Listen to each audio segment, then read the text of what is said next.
Typhoons, flash floods, earthquakes, tsunamis, and volcanic eruptions are all natural occurrences that cannot be prevented.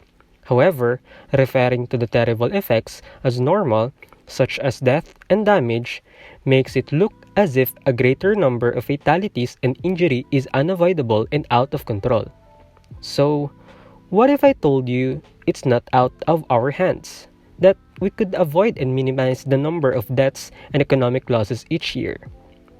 Hi, my name is Jeremiah Padrinao, and today I will be presenting my project proposal with the title Quezon City Disaster Preparedness Training Facility and Operations Center, a proposed calamity simulation and drill exercise center through the application of climate resilient design.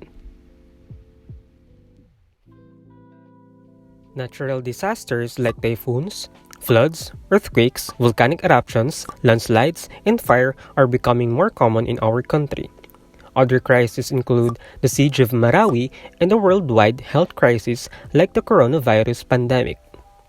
According to the 2018 World Risk Report, the Philippines ranks third among all countries with the highest calamity risks worldwide.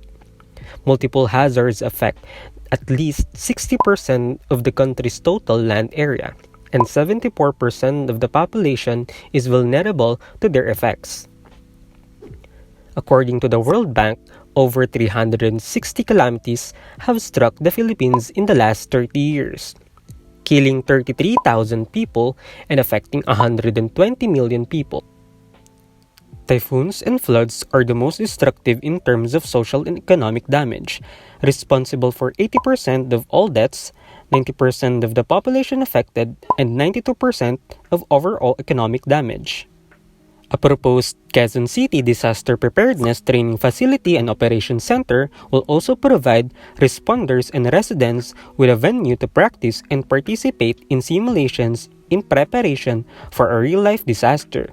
Drills and simulations are used to teach emergency responders, rescuers, volunteers, residents who would be needed in times of crisis. The initiative also intends to establish a disaster operations center for the neighborhood, which would be open for 24 hours a day, 7 days a week, to keep residents informed about calamities in the city and throughout the country. The site is located at corner Quezon Avenue, Barangay Bagong Pag-asa, Quezon City. The site is a corner through lot measuring 6.97 hectares, situated in a mixed commercial zone. Quezon City is the most populous city in the country. Its population, as determined by the 2015 census, was 2,936,116. This represented 22.80% of the total population of the National Capital Region. Quezon City has higher elevation compared to Manila and other Metro Manila cities, but it experiences regular flooding despite this physical attribute. The site is mostly disaster-proof. It is flood-proof, low chances of liquefaction, and far from the West Valley Fault lines passing Quezon City, approximately 4.9 kilometers away. It is not part of any barangays with local fault lines.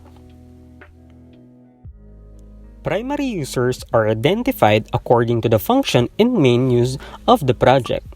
Bureau of Fire Protections is mandated to ensure public safety through the prevention and suppression of all kinds of destructive fires.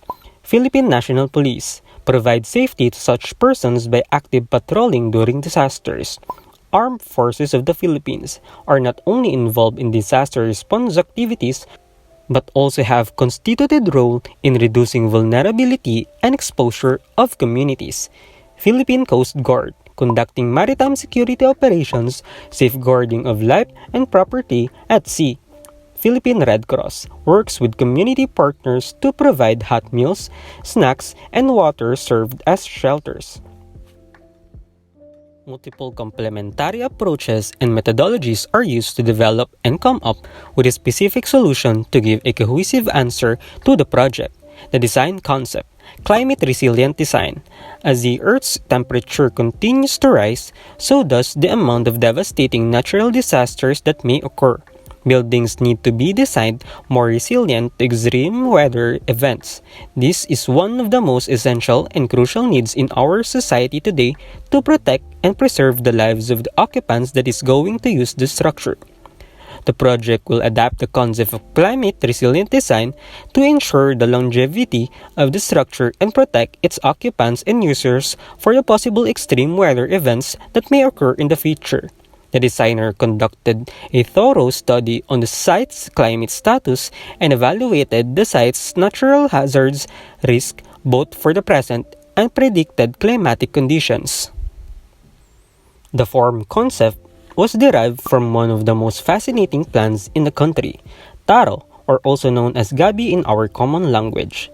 Ever notice how raindrops simply beaded up and slide off from gabi leaves? This is made possible by numerous tiny waxy spikes on the surface of its leaves that cause the extreme water shedding, preventing it from getting wet. This phenomenon is called the lotus effect, referring to the same water-repelling characteristic exhibited by the lotus leaves. Not only by getting inspired by its form, but the designer also intends to mimic the ability of taro leaves to repel water from damaging the leaf and absorb heat to warm the structure. Passive cooling. Building envelopes are intended to reduce daytime heat intake, promote nighttime heat escape, and encourage cool breeze access where possible to provide thermal comfort in cooling applications. Passive solar heating.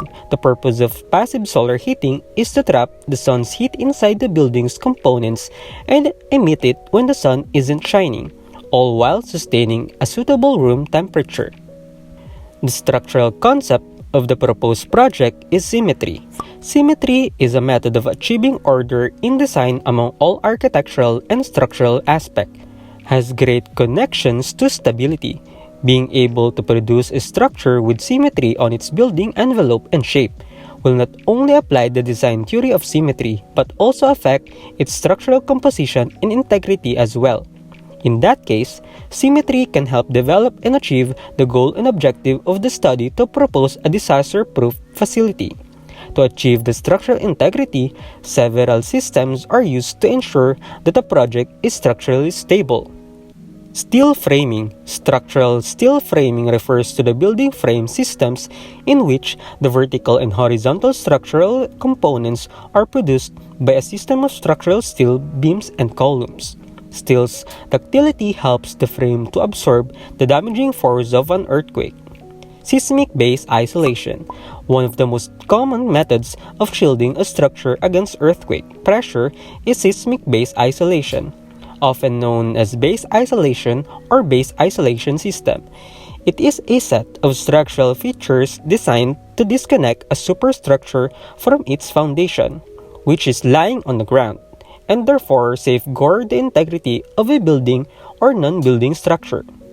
Spring-like isolation bearings, which significant lateral flexivity, aid in the reduction of earthquake forces by altering the structure's cumulative distribution to prevent resonance with the primary seismic frequency components. For the overall character of the project, brutalism will be applied to the structures. The word brutal is derived from the French béton brut, which pertains to the raw cement used in many construction projects. The rawness of this architectural style relates to the design's minimalistic and clearly eye-catching concrete. The fundamental benefit of brutalist architecture is its long lifespan. The use of concrete in this form of architecture provides a substantial amount of thermal mass. It is heat absorber and retainer. This brings us to the material concept of the project. Brutalist architecture emphasized the use of raw materials in construction such as bare concrete and rough stone and the design of minimalist and strong structures. The most frequent brutalist materials are concrete, brick, masonry, structural steel, and timber. For the windows, double glazed glass will be used. Windows that are produced with two panes of glass with a gas between them to provide thermal and acoustic insulation. The site will be divided into three main areas. First, the main building where the admin, command, and operations will be located. Second is the staging area, an open area for wide-space disaster simulations and evacuations. And third, and the last, which is the highlight of the project, is the simulations area, which will be divided into three main sections. The main and operations building will accommodate the operations and administrative offices. The building will be the only structure accessible to guests who are not taking part in the exercises. It will host the disaster simulations operations, which will be operated and monitored remotely using computer systems specifically intended for disaster simulations. This building will also house all clerical and office functions. Some of the project's highlights and main attractions would also be located inside the building, namely the smoke maze room and earthquake simulation room. The smoke maze room is a space designed to simulate a scenario wherein a building or structure is filled with smoke. The goal is to navigate and get out of the room full of smoke, while the earthquake simulation room will simulate different shaking intensity caused by earthquakes.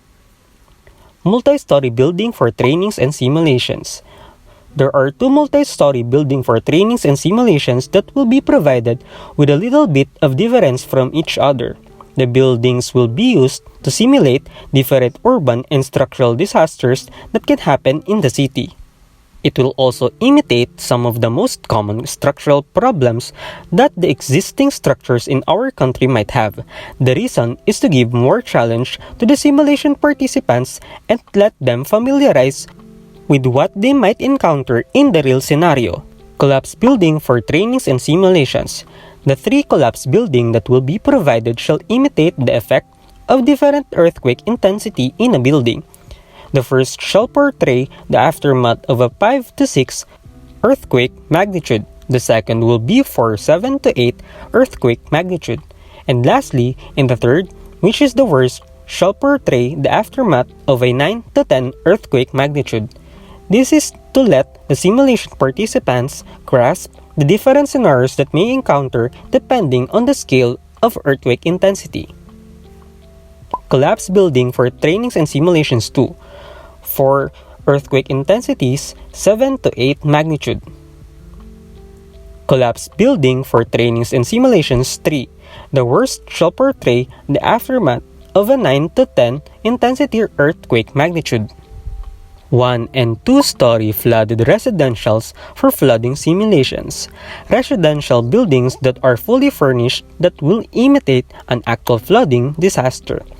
The simulation will provide different house types to broaden the scope of rescue difficulty.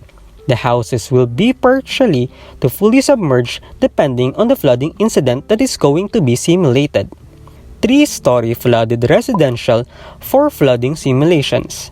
The 3-story flooded residential will imitate the complex structure of informal settlers' houses. It is designed like a stack housing, each floor composing of 4 different units. Note that the structures used for simulations are designed purely on purpose and disregarded the pertinent laws to generate more challenge and train the participants in the most extreme way possible. Remember that although it is not properly planned and designed, the simulations that is going to be performed is in a controlled and monitored facility to avoid having unwanted accidents. That is all that I wanted to share and present. I hope you enjoy it. Once again, I am Jeremiah Padrinao and this is the end of my presentation. Thank you.